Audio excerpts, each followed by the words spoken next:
2장, 빌립보서 2장 5절에서 11절까지 되겠습니다. 그렇게 두 군데를 보겠습니다. 로마서 5장 19절과 빌립보서 2장 5절부터 11절. 좀 이따가 먼저 로마서 5장 19절 같이 읽겠습니다. 시작. 하나님이 순종치 아니함, 한 사람이 순종치 아니함으로 아니함으로 많은 사람이 죄인된 것 같이 한 사람이 순종하심으로 많은 사람이 의인이 되리라. 아멘. 빌립보서 2장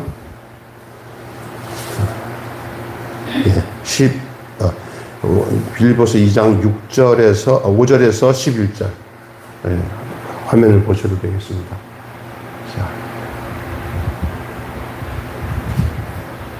빌립보서 2장 5절부터 너희 안에 이 마음을 품으라. 곧 그리스도 예수의 마음이니 그는 근본 하나님의 본체시나 하나님과 동등됨을 취할 것으로 여기지 아니하시고 오히려 자기를 비워 종의 형체를 가지사 사람들과 같이 되었고 사람들의 모양으로 나타나사 자기를 낮추시고 죽기까지 복종하셨으니 그 십자가에 죽으심이라.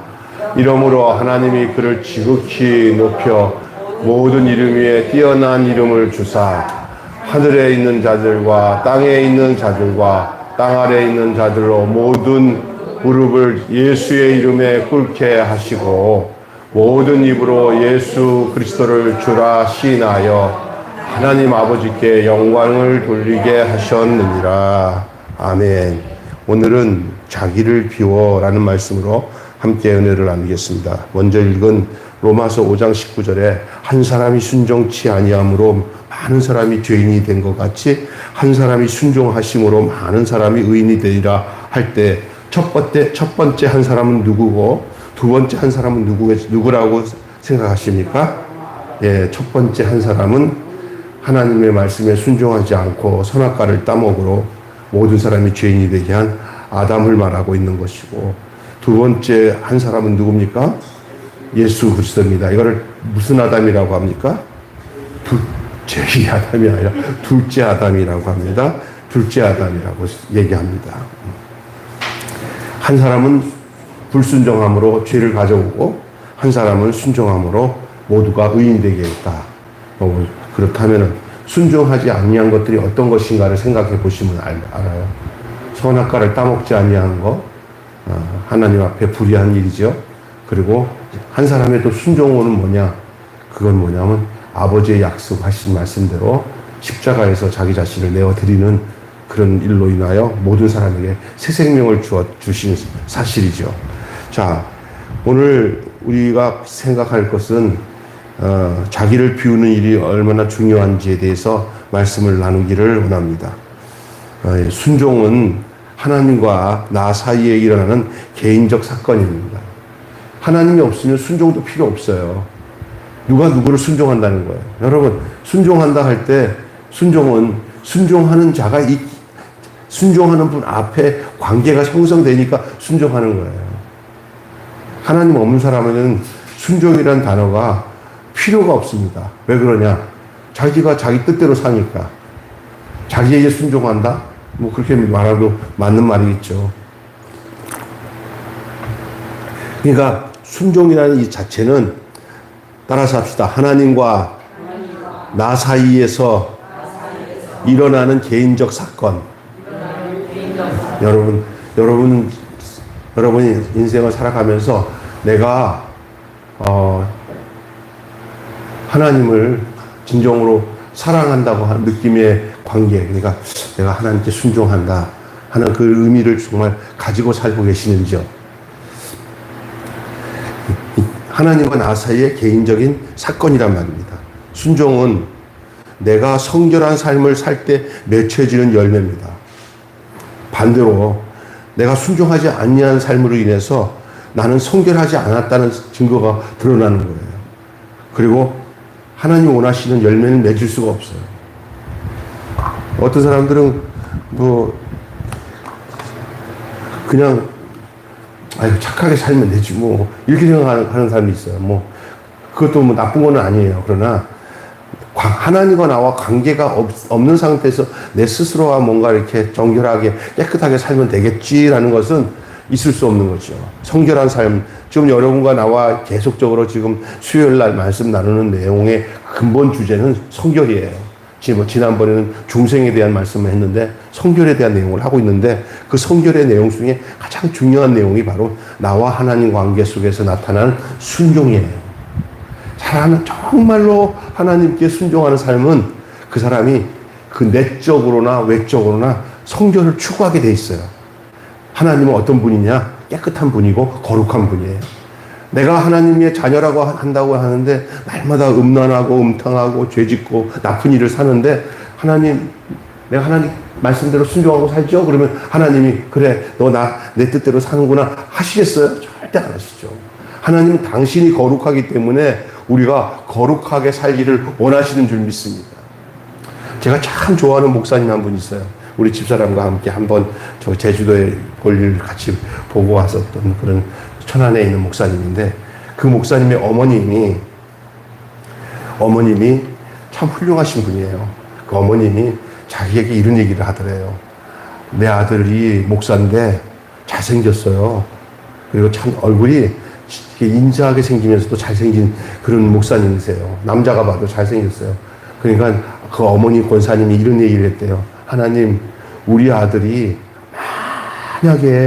만약에 그럴 일이 없지만 만약에 목사로서 불의한 일을 저지르는데 어떤 그 아내의 사모를 버리고 바람을 펴서 이렇게 칠게 음행하는 죄를 저질러서 그게 구설수가 올라간다면은 하나님 그날 밤 반드시 그냥 뒤져주십시오. 그렇게 기도했대요. 얼마나 그 어머니가 자기한테 그 목사님이 그러더래요. 우리 엄마는 내가 신학교 갈 때부터 이런 기도하고 나 앞에서 그럴 때 보는 앞에서 또 같이 가정 예배 드릴 때도 그랬어요. 하나님, 우리 강 목사 하나님 떠나서 하나님 그 세속적으로 음란한 죄를 저질러서 가정을 무너뜨리는 그냥 그 즉시 하나님 저 생명 데려가 주세요. 이렇게 기도했다는 거예요. 이 말은 무슨 목사님 그런 얘기도 하세요 그러지만 이 말은 어느 게 담겨져 있냐면 그만큼 거룩하게 살아야 된다는 거예요. 거룩하게. 성도가 뭡니까? 거룩한 무리예요. 우리 성결교가 강조하는 것은 장로교는 장로들 세워서 한다 해서 장로교단이고 감리교는 감독을 세워서 한다 해서 감리교고 침례교는 침례를 줘서 침례교라고 한다면 성결교는 뭐 해야 돼요? 성결해야죠. 그래서 우리는 제가 신학교 다닐 때 우리 그 김웅조 목사님이 여자 학생 하나가 이렇게 빨간 옷에다가 약간 이렇게 무릎까지 올라오는 빨간 이렇게 치마 같은 거 입고 왔어요. 우리 원래 공부할 때는 거의 하얀색에다가 검은색에다 넥타이 메고 이렇게 신학생이 공부했어요. 그때만 해도. 근데 우리 아는 여자 전도사가 못 부린다고 이게 좀 이렇게 허벅지 살이 좀 보이고 여기 장단지 살이 보이고 그렇게 짧은 것도 아닌데도 그 색깔을 알록달록 입었더니 저희 가르쳤던 그 김웅조 목사님이 뭐냐면 울어요. 여기 탁자에서 나가. 그러니까 막 다들 그 선배 같이 있던 사람이 공부 못해. 그러니까 막 안절부절이야. 안 나가. 노인네가 울어요. 80 넘으신 그 김웅조 목사님이. 그래서 결국 내보내고 나서 이제 저기 마음이 편하십니까? 그랬더니 그걸 이제 그렇게 강조를 하셨어요. 근데 그때만 해도 그 목사님 계셨을 때 가지고 있는 재산이나 모든 걸 전부 다 300만 원, 500만 원 마련해가지고 신월동에 있는 고용복 목사님도 대주고 저 시의에 있는 김재성 목사도 대주고 막 이러면서 자기 돈을 그냥 무이자로 대주면서 교회 개척자금 대주면서 그렇게 사셨던 분이에요. 그 세대 그 목사님이 이제 떠나시고 나니까 뭐 문제가 생기면 해결이 안 되더라고. 참 어른은 어른이더라고요. 내가 보니까. 근데 그 어른이 될 수 있었던 게 뭐냐면 하나님 앞에서 정말 1.1에 이렇게 흠없이 이렇게 어디서 그냥 그 악은 뭐도 보여요. 모양이라도 보여요. 정말 경건하신 그런 삶을 살았어요. 우리는 그러니 그 당시에 권사님들, 장로님들 할 것 없이 모두가 이건 당연한 거예요. 아마 그분이 지금 시대에 살아계셨으면요, 아마 밥을 못 먹으실 거예요. 너무너무너무 이 죄악의 관영에서. 이게 죄악이 보통 환영한 게 아니야, 지금은. 지금 눈 뜨고 볼 수 없어요. 지금 이게 한국만 그런 게 아니라 미국도 그렇고요. 어느 곳에든지 지금 이런 게. 근데 이것이 어디서 문제가 되는지 알아요? 따라서 합시다. 하나님께 순종하지 않는 데서 불결해지는 것이다. 하나님께 순종할 때 성결해지는 거예요.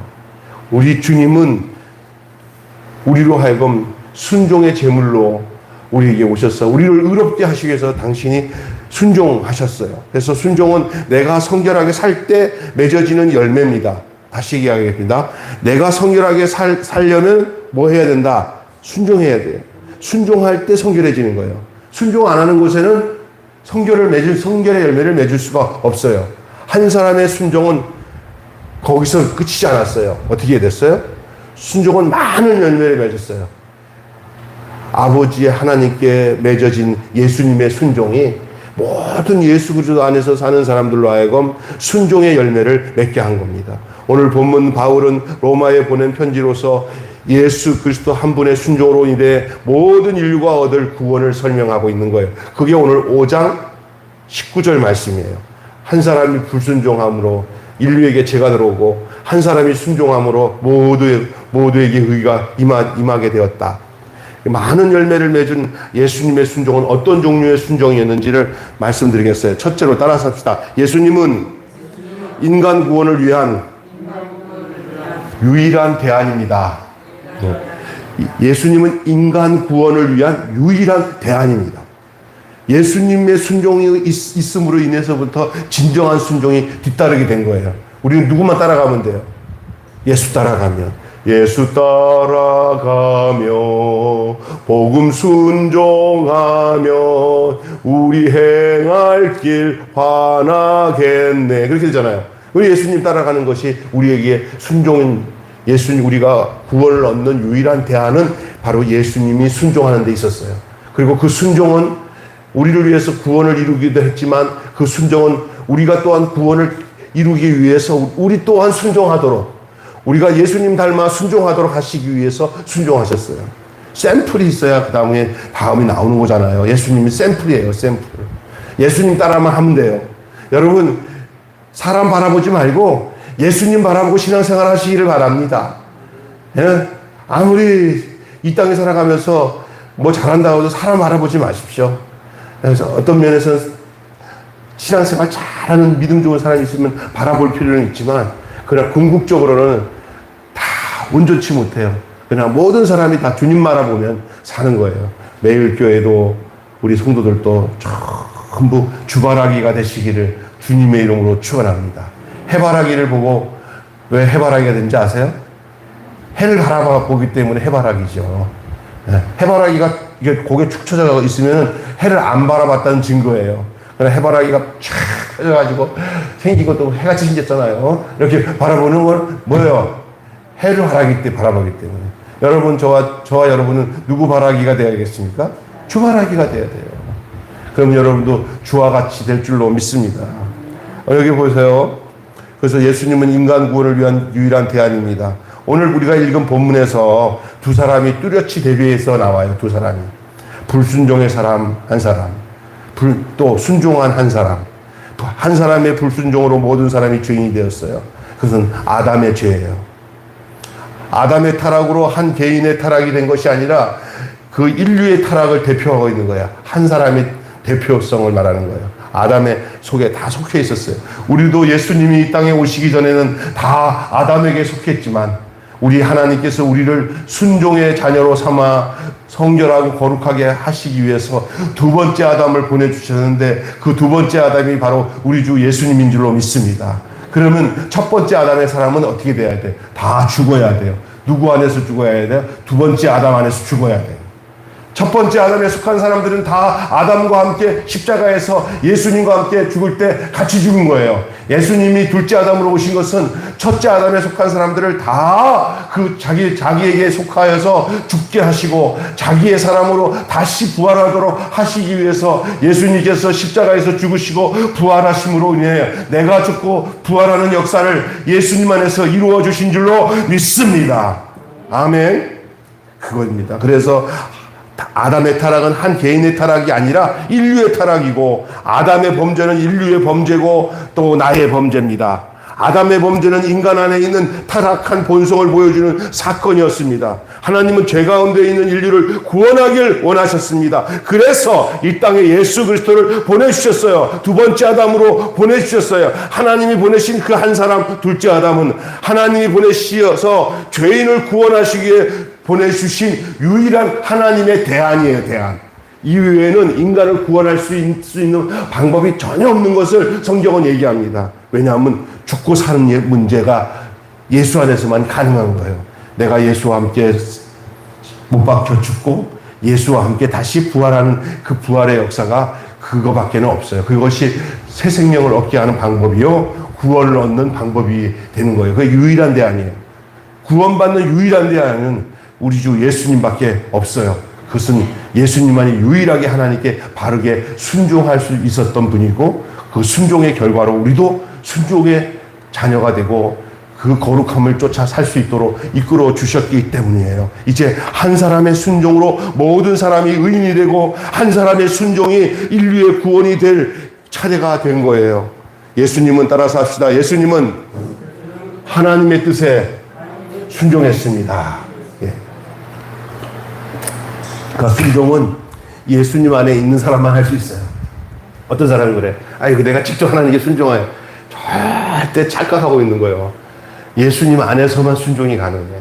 그분이 먼저 순종했기 때문에 우리가 그걸 디딤돌로 순종할 수 있도록 하나님이 하셨기 때문에 그래요. 예수를 알지 못한 상태에서 하나님을 안다, 내가 뭐 진리를 안다, 천국을 안다, 다 거짓말이에요. 예수님은 하나님의 본체시며 삼위 하나님 중에 한 분이십니다. 그런데 예수님은 그 모든 것을 다 버리고 하나님께 순종했어요. 그것을 얘기하고 있는 본문이 빌립보서 2장 5절부터 11절이에요. 그게 다시 한번 읽을 건데, 지금 왜 내가 얘기했냐면 삼위 하나님 중에 한 분이고, 그런데도 모든 걸 다 버리시고 하나님께 순종, 당신이 하나님의 본체시고 하나님의 아들이신데도 불구하고 우리를 위해서 자신을 비워가지고 자신을 순종의 모델로, 순종하는 자로서의 삶을 그대로 우리에게 보여주신 분이 예수님이에요. 그 안에 우리가 들어가야 우리도 순종할 수 있다는 것을 빌립보서에서 말씀하고 있는 거예요. 다시 한번 제가 지금 얘기한 것을 기억하고 다시 한번 그 본문을 읽어보실게요. 우리 옆에 거를. 시작. 너희 안에 이 마음을 품으라. 곧 그리스도 예수의 마음이니 그는 근본 하나님의 본체시나 하나님과 동등됨을 취할 것으로 여기지 아니하시고 오히려 자기를 비워, 따라서 합시다. 오히려 자기를 비워. 그 다음에 읽어보세요. 시작. 종의 형체를 가져 사람같이 되셨고, 자, 사람의 모양으로 나타나서 자기를 낮추시고 죽기까지 뭐 했으니? 복종하셨으니요. 죽기까지 복종하시니 어디에서요? 십자가에 죽으시니라. 그랬더니 어떻게 했어요? 9절에 이러므로 하나님이 그를 어떻게 해요? 지극히 높여 모든 이름에 뛰어난 이름을 주사 하늘에 있는 자들과 땅에 있는 자들과 땅 아래에 있는 자들로 모든 무릎을 예수의 이름에 꿇게 하시고 모든 입으로 예수 그리스도를 주라 시인하여 하나님 아버지께 영광을 돌리게 하셨느니라. 이 예수님의 순종은 누구의 강요에 따른 것이 아니에요. 예수님의 순종은 자발적인 순종이에요. 예수님의 순종은 하나님을 사랑하고 인간을 사랑하신 결과예요. 예수님은 어떻게 했어요? 빌립보서 2장 7절에 자기를 비워 그랬어요. 사람의 모양으로 나타나셨다. 이 8절에 사람의 모양으로 나타나셨다. 이 표현은 예수님의 순종의 바탕에 있는 겸손을 함축적으로 나타내고 있어요. 예수님은 스스로 낮아져 인간의 몸을 입으시고 하나님의 뜻에 순종했습니다. 하늘의 영광이 땅에서 하나님께 순종이라는 행동으로 나타났어요. 예수님이 행하셨던 모든 이 순종의 결과는 이제 누구의 몫이 돼야 되냐면 저와 여러분의 몫이 돼야 여러분이 예수와 함께 속했다는 것을 증명하는 거예요. 내가 이 땅에 살면서 하나님 앞에서 말씀 앞에서 순종하는 사람이 자연스럽지 못하다면 아직도 나와 예수님과 관계에서 뭔가 잘못되어 있다고 생각해도 맞는 거예요. 내가 정말 예수님을 사랑한다. 내가 정말 예수님이 나를 위해서 십자가에서 나를 위해서 죽으시고 못 박혀 죽으실 때 나도 죽고 예수님이 살아나실 때 나도 같이 살아서 내가 예수로 말미암아 이제 새 생명 얻은 사람이다. 이렇게 여러분이 분명하다면 여러분은 순종하는 것이 즐거워야 돼요. 누구에게 순종하는 것이 마치 자발적으로 예수님이 하나님께 순종했듯이 예수가 있는 사람은 예수님처럼 하나님의 말씀과 그 뜻 앞에 자발적으로 순종하는 것이 즐거워야 될 줄로 믿습니다. 여러분, 그런 즐거움이 여러분 속에 늘 있어야 되는데 이것은 사람의 힘으로 되지 않고 하나님의 성령의 능력으로만 된다고 사도행전에 나타나고 있어요. 여러분이 제가 그래서 잠깐 요 부분 뒤에다가 또 성경 한 구절을 여러분에게 소개하는데 이제 이거는 사도행전의 이야기입니다. 자, 찾아보세요. 자, 이 베드로가 어떻게 했는지 베드로의 모습을 보면 알 수 있어요. 5장 사도행전 5장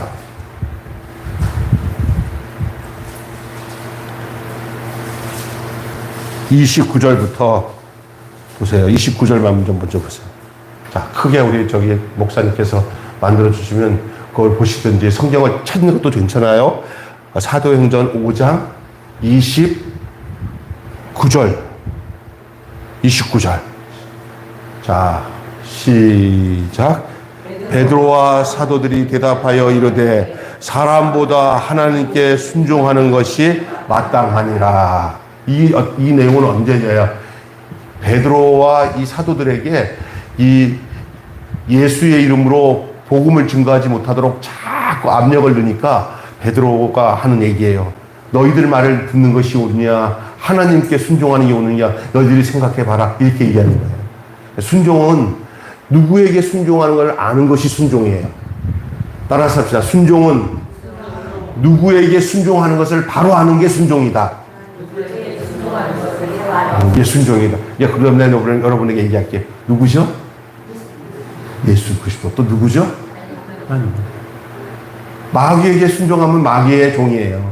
하나님께 순종하는 거예요. 자, 그래서 이 사도행전에 이 베드로가 자기에게 복음을 증거하지 못하게 하는 모든 무리들에게 하나님께 순종하는 것이 마땅하다 얘기를 했는데, 자, 그러면 하나님의 성령님이 이렇게 그래서 베드로가 그래서 하나님의 말씀에 순종하기 위해서 죽음을 각오하고 복음을 증거합니다. 그런데 자, 이것에 대해서 32절에 더 정확하게 그러면 그렇게 순종하고 복음을 증거할 수 있는 사람들에게는 그 순종할 수 있는 능력이 어디서 나오는지를 얘기하고 있어요. 32절에. 자, 한번 읽어보세요. 32절에. 시작. 우일은 이 일의 증인이요 하나님이 자기에게 순종하는 자들에게 주신 성령도 그러하니라. 이 본문을 바보가 아니라도 알 수 있는 거죠? 자, 보세요. 우리는 이 일의 증인이요 하나님께서 자기에게 뭐 하는 자에게 순종하는 자에게 주신. 그러면 성령은 누구에게 준다고 그랬어요? 그 앞에 본 바보가 아닌 사람 다 알잖아요. 자기에게 하나님께 순종하는 자들에게 주신 성령도 그러하다 그랬어요. 성령은 누구에게 임하십니까? 하나님께 순종하는 자들에게 성령이 임하는 줄로 믿습니다. 자기의 욕망과 꿈을 이루기 위해서 성령 주세요 하는 것은 그러니까 하나님께 절대 순종 못합니다. 받은 어떤 능력을 받았다 하더라도 그것이 어쩌면요 마귀가 가짜로 준 거 가지고 그 능력 가지고 딴짓거리예요. 그런데 하나님께 받은 성령으로 순종하는 사람들은 하나님께 순종하게 돼 있어요. 자기에게 순종하는 자에게 주신 성령도 그러하니라. 여러분이 성령이 늘 여러분에게 충만하여서 또 하나님께 순종하면 또 성령 주시고 또 순종하면 또 주고 그러지. 안 순종하면 성령 떠나가고 안 순종하면 성령 떠나가요. 진짜 그래요. 그래서 하나님이 뭔지 지멋대로 살면서 감각 없이 살아요. 그러나 하나님께 순종하면 점점 내 인생에 하나님이 더 뚜렷해요.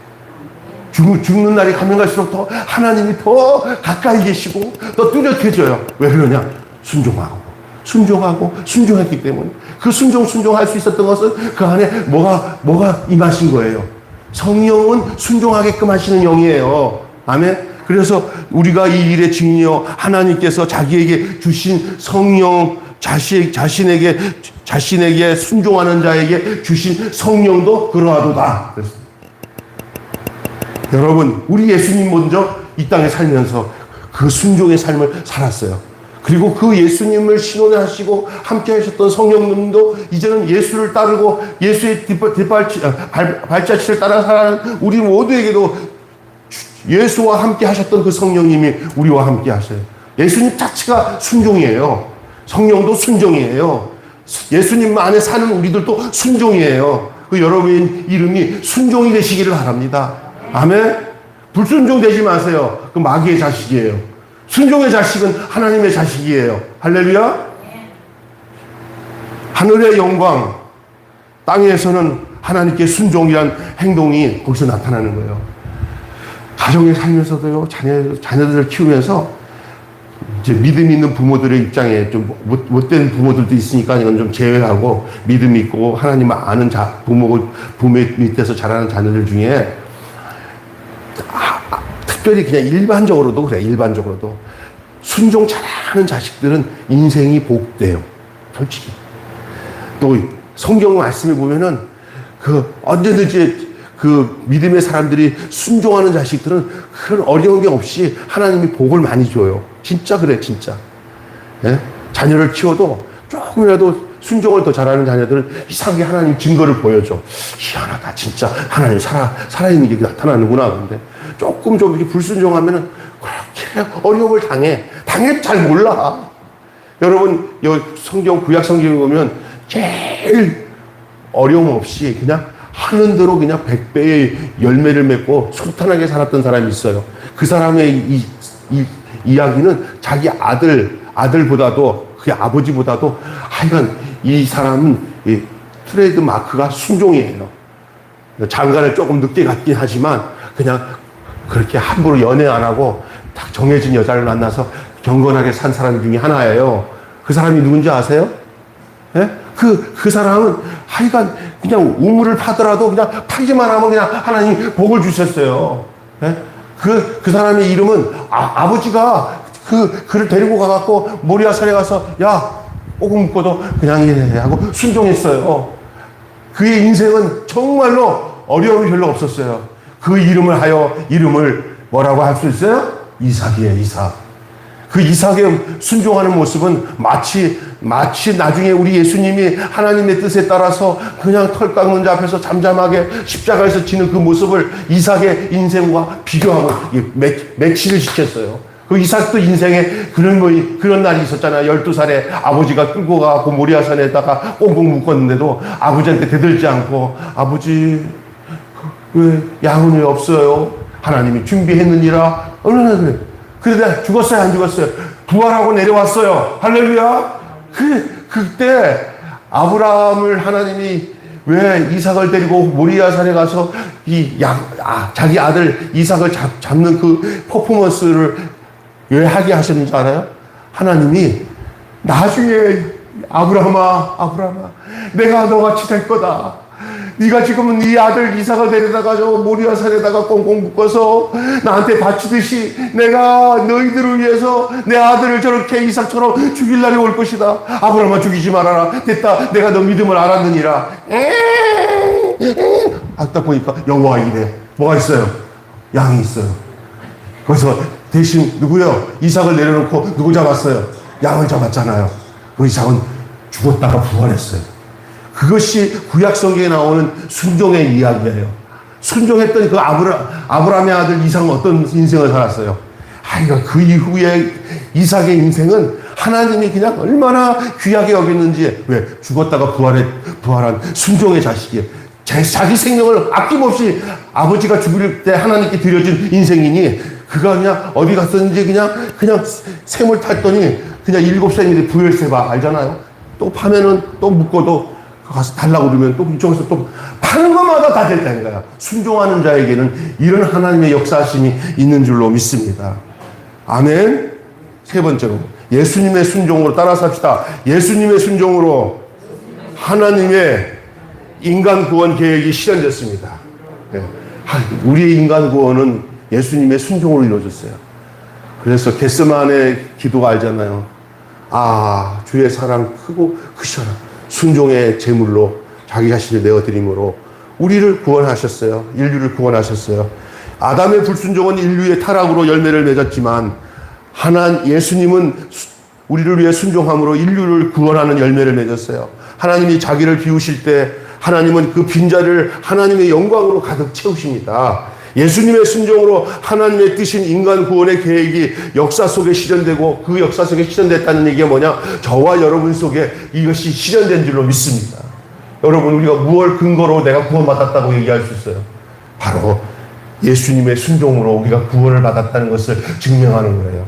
그러면 여러분은 이제는 어떤 삶을 살아야 돼요? 예수님이 우리를 위해서 순종하셔서 우리가 순종의 제물로 의의 열매가 되고 의의 자녀가 된 것은 이제 우리도 주님의 발자취를 따라서 우리도 순종의 제물로 이 땅에 드려야 되는 것이 마땅치 않겠습니까? 당연한 일이 아니겠습니까? 사람의 신분은 죄인에서 의인이 되었고 죽음이 변하여 영생이 되었습니다. 오늘 저와 여러분이 나눈 것이 뭐냐면 예수님의 순종은 예수님의 순종이고 나는 나지 아닙니다. 예수님의 순종의 결과로 그 순종 안에 내가 머물러서 나도 예수님 안에서 구속함을 받아 구원을 받아 이제는 살아야 할 당위성이 뭐냐? 순종하며 살아야 될 하나님의 자녀로 하나님 우리를 세워주신 것을 품어주신 것을 이렇게 기억하면서 조금 더 이 땅에 살면서 성령께서 역사하실 때마다 우리가 날마다 순종의 자세로 살아가야 돼요. 늘 순종하는 자세로. 뭐에 순종해야 돼요? 하나님의 뜻에. 오늘 우리가 이 땅에 살아갈 때 하나님의 뜻이 뭡니까? 예수를 믿기 시작하면 우리들 마음속에 하나님이 깨달음을 주세요. 설교를 듣다가도 깨달음을 주시고 또 하나는 사회 현상을 돌아가면서 악하고 죄된 것에 대해서 분명한 지각을 주셔요. 그래서 어떤 목사가 잘못하든 성도가 잘못하든 그것을 다 비판의 대상으로 본 게 아니라 나도 그럴 수 있다는 것을 알고 경건하게 내 자신을 돌아보면서 더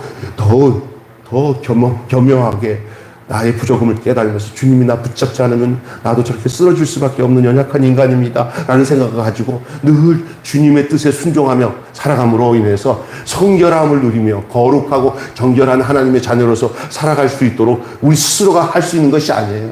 주의 성령님이 우리에게 와서 우리를 꽉 붙잡아 주셔야 돼. 성령님이 우리를 꽉 붙잡아 주셔야 돼. 그래야 우리가 순종할 수 있는 줄로 믿습니다. 나는 내가 잘 볼 수 있어요. 뻗으면서 자기 잘났다고 생각하는 사람이 다 넘어져요. 넘어질 수밖에 없다는 것을 인정하고 주님 내 손을 잡아주세요. 난 넘어질 수밖에 없습니다. 이럴 때 우리가 순종할 수 있는 아주 보드러운 주의 백성이 되는 줄로 믿습니다. 목이 곱고 뻣뻣해서 잘난 척 하다가 넘어지는 사람 많아요. 특별히 공부 많은 신학자들이 잘 넘어져요. 제가 보니까. 늘 부족하면 부족하다고 인정할 수 있는 사람이 중요한 거예요. 저는 어느 날 보면 하나님 늘 감사한 것 뭐냐면 저는 고집을 안 부리는 스타일이에요. 나 잘났다고 내가 성도들과 또 이렇게 머리 하면은요, 목사한테 함부로 그러냐고 나 안 그래요. 나는 내가 잘못한 것은 잘못됐다고 얘기를 해요. 어느 날 성도들이 자기들은 온전치 못해도 목사들에 대해서는 가지는 기준이 좀 있어요. 그래서 막 목사님이 그럴 수 있어요. 그러면 어느 날 전 기분이 엄청 안 좋았는데도 그냥 다 듣고 났는데 그 기준 안에서 나를 봐야지. 그 성도들, 목사는 어때? 너희만, 너 사람이냐? 목사도 사람인데 이러면 안 되는 거예요. 아이고, 집사님, 잘못했습니다. 내가 부족하네요. 이렇게, 권사님. 그냥 우리 박남수 목사님 나를 보고는, 야, 김 목사님은 진짜 쓸개도 없이 성질도 나는데 성질도 안 내나 보다. 그랬을 거야, 아마. 그렇지? 안 그래? 어? 둘이 있을 때는 그런 얘기를 하더라고. 그럼 내가 그랬어요. 목사는 보통 사람이 아니야. 목사는 예수님 따라가는 사람들이기 때문에 제일 먼저 샘플로 하나님 주셨기 때문에 자기 자신에 대해서 이미 주장할 것이 하나도 없는 사람이 돼야 돼요. 주님의 뜻을 순종하기 위해서는요, 간 쓸게 다 없어야 돼요.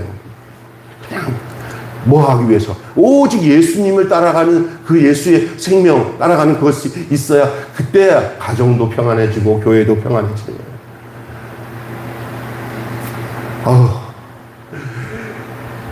목사님 저 성질 누가 말려? 이건 끝난 거예요.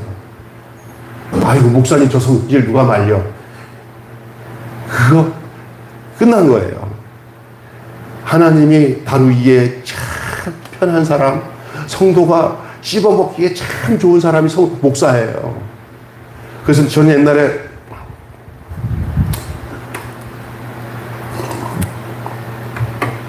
뭘 한번 깨달으면 명일동에서 전도사로 있을 때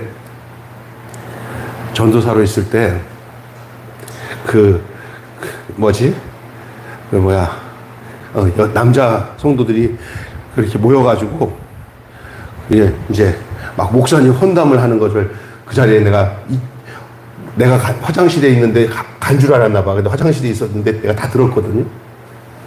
그러면서 제가 나오면서 생각한 게 있어요. 그 젊은 전도사 때. 왜 저 사람들이 이렇게 목사님에 대해서 막 이렇게 안 좋게 막 씹지? 근데 다음 주에 그때 보니까 나 간 줄 알고 거기서 술 한잔 먹으면서 막 얘기를 한 거예요. 다음 주에 딱 보니까 그렇게 막 하는 사람들이 또 목사님 앞에서는 어떤지 아세요? 에? 목사님 앞에서? 기가 막혀서. 아무것도 아닌 것처럼 알랑방구를 끼면서 잘해요.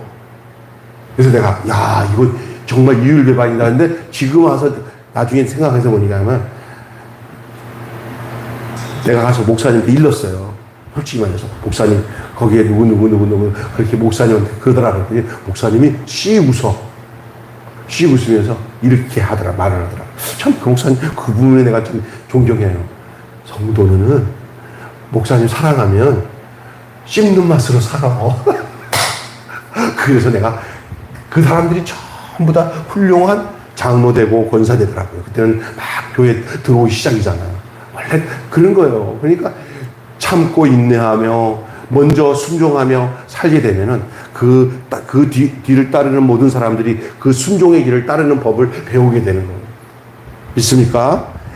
주님이 우리를 위해서 순종하는 그 순종의 길을 우리 특별히 교회 중직들이 먼저 주님께 순종하고 따르면은 그 다음에 열매를 맺고 들어오는 열매가 되어져서 신앙생활을 모든 사람들이 따르게 돼요. 그래서 교회는요, 앞선 사람이 먼저 잘 말씀을 따라 순종하게 되면은 그거 보고 배우면서 순종하는 거예요.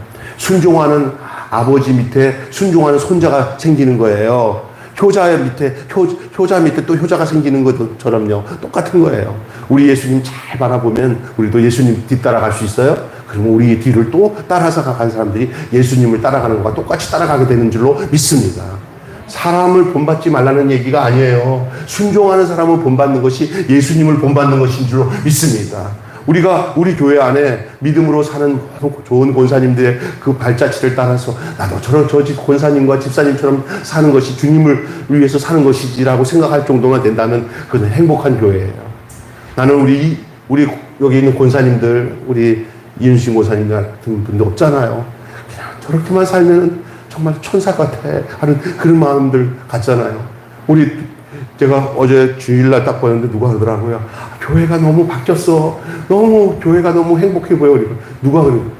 이 집사님 한 분이 오자마자 그냥 권사님들 붙잡아놓고 막 인사하는데 막 그냥 행복하게 인사하니까 권사님들이 막 좋아서 한 사람 하나가 그냥 진짜 성격이 좋아서 그런다고 그러는데 그 성격도 하나님 주신 거예요. 그냥 아이고 권사님과 그냥 권사님이 권사님 왜 이렇게 좋아하니까 아이고 저 집사대가 나한테 인사 하나 잘하는데 하나님의 순종이 거기에 담겨져 있는 거예요. 왔는데 그냥 껌 씹은 것처럼 이렇게 있으면 안 돼요. 우리 그 집사님 인사 잘하는 거 하나님 축복 주신 거예요. 우리 교회가 완전 행복한 거예요. 예. 별거 아닌데 목사님이 쑥스럽게, 쑥스럽구만 그러시는데 쑥스러울 거 하나도 없어요. 진짜 하나님의 복이에요. 그 모습 속에 예수님의 순종이 담겨져 있거든요. 누군가가 또 그거 보고 나도 저 집사님처럼 하나님께 순종하며 살아야지. 저렇게 따뜻하게 이렇게 표현하고 살아야지. 그게 성령이 역사하시는 거예요, 그게. 근데 보면은 불순종을 하는 사람들의 특징이 뭐냐? 얼굴이 우거지예요. 사람 만나면 저 사람 얼굴 보니까 교회 올 맛 안 나. 이러면 안 된다는 거예요. 그렇죠? 여러분, 주님의 발자취를 잘 따라 주님 한 분으로 인해서 모두가 순종의 자녀가 된 것처럼 여러분에게 만나서 흔적을 남겼던 모든 사람들이 다 여러분을 통하여 주의 순종을 본받아 행할 수 있는 축복의 역사가 있기를 주님의 이름으로 축복합니다. 기도하겠습니다. 하나님 아버지, 자신을 비워라는 말씀으로 한 사람의 순종함으로 많은 사람이 의인이 되었지만 한 사람이 불순종함으로 많은 사람이 죄인이 된 것을 우리는 로마서 5장 19절의 말씀을 통해서 보게 됩니다. 우리 예수님의 순종의 삶은 그냥 예수님 한 분으로 끝나는 순종이 아니라 예수 안에 있는 모든 사람이 다 주님 말씀을 따라 순종함으로 하나님의 자녀인 것을 증거하는 내용이 될 수 있다는 사실을 기억합니다. 하나님, 우리 매일교회 모든 성도들이 하나님이여 정말 순종함으로 성령이 충만한 삶을 살게 하여 주시옵소서. 우리는 이 일의 증인이여 하나님께서 자기에게 순종하는 자에게 주신 성령도 이러하도다 그랬습니다. 우리가 하나님 말씀으로 인해 순종할 때 성령이 우리에게 계속 역사하고 그 성령의 역사함으로 또 순종하고 또 순종했더니 성령이 부어지고 성령이 부어지니까 또 성령이 부어진 대로 또 더 큰 순종을 해 나가게 되는데, 순종하는 사람은 계속 성령이 충만하게 그에게 부어지지만 불순종할 때는 성령이 떠나고 악령이 임하게 되고, 그래서 아무리 순종하고 하나님의 뜻대로 그 복음의 사역을 하다가 이제 성령 떠나간 사람들의 특징을 보면은 불순종하게 될 때 성령이 멈춰지니 악한 영이 임하게 돼서 음란해지고 타락하고, 이것은 목사나 어떤 임직자나 어떤 사람이나 예외할 거 없이 하나님께 순종하지 않는 즉시 그는 하나님께 순종하지 않은 즉시 성령이 멈춰요. 성령이 역사하지 않게 되고, 그리고 난 뒤에 인간이 할 수 없는 그런 죄악을 저지를 수밖에 없는 것이 유약한 우리들의 모습인 줄 믿습니다. 그러니 우리가 성령 떠나가면 우리가 죽는다고 생각하고, 하나님 성령이 떠나가지 않은 증거가 무엇이냐 밝혀볼 때 내가 하나님의 뜻에 순종하고 있다면은, 내가 하나님의 말씀에 순종하고 있다면은 성령이 계속 임하고 있는 증거인 줄로 믿습니다. 그러나 내가 하나님의 말씀에 순종치 아니하고 내가 내 뜻대로 살고 내 욕심대로 살고 내 욕망대로 사는데도 그냥 하나도 감각 없이 그대로 살고 있다면은, 괜찮다고 생각하면은 그것은 하나님 뜻을 순종하지 않고 있는 증거인 줄로 믿습니다. 성령이 멈춰진 상태, 성령이 임하지 않고 떠나간 상태는 이렇게 사울왕처럼 타락하여 악신이 들어갈 수밖에 없고, 그 악신이 포악해지기도 하고 음탕해지기도 하고 음란해지기도 하고 자기 자리를 떠나서 타락한 자리로 떠날 수밖에 없는 사람들이 있습니다. 그렇게 신앙생활 잘한다고 했다가 어느 날 그 마음속에 하나님께 순종하는 일이 끊어지기 시작하니까 악령이 임하고 성령이 역사하지 않는 사람들이 얼마나 많은지 모릅니다. 이건 남의 얘기가 아니라 바로 우리들의 얘기입니다. 우리가 날마다 하나님께 순종하는 삶이 계속 이어질 때 성령이 우리에게 역사하시고, 성령이 계속 역사함으로 계속 우리는 또 순종하는 자의 삶에 살아가며 어느 날 우리의 얼굴이나 우리의 인생이 예수님을 저절로 닮아지는 역사가 나타나게 되는 줄로 믿습니다.